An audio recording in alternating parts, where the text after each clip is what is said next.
Good morning. This is Mr. Pollard, and this trimester, during our distance learning, we're going to be learning about bioethics. And so this morning, I'm going to kind of introduce you to bioethics and what this is about.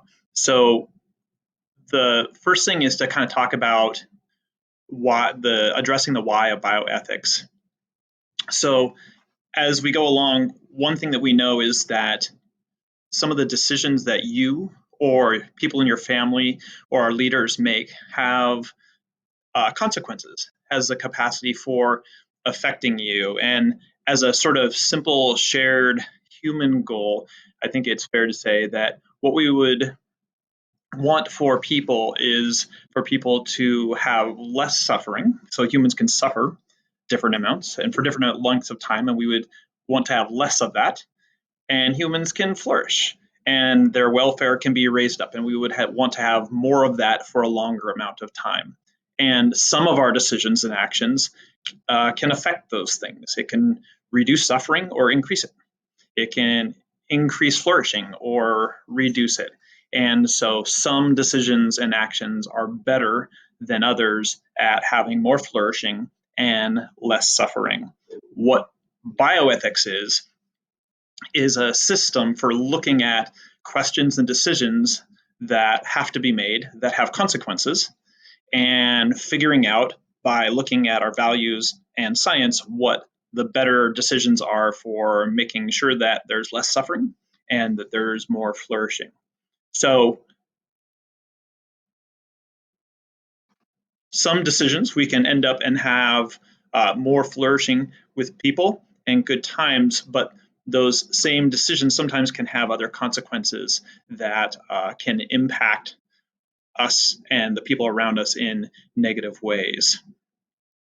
So to start in, we have to kind of have a few definitions and think about a few things. So first of all, we want to define a few things. One is values. When we talk about values, what we mean are things that are important or worthwhile to us. And so an expression of values in this case would be life is sacred. It would be one example of a value that we would talk about. We value life. Morals is another word that comes up when we're discussing this. Morals are not quite the same as values, but they're codes of conduct. So they're sort of like rules that you would follow, and but they're based upon values. So they're rules that you would follow. In this case, if you value life, one should not kill would be a guideline for action that's based upon this value of valuing life. So ethics is a little different. What ethics ends up being is this system of ways to working through cases where we have conflicting moral choices. So there are times where we have two right answers to a question. Both of them, we want to do both of them, but we can't do both. And so we have to figure, because they conflict with each other, and we have to figure out what is the best choice to take. So the example here is if killing is wrong, because we value life, can one justify the death penalty or killing in self-defense? So thinking here about an ethical question and what counts as an ethical question, generally some ways that you usually know is ethical questions usually begin with the word should.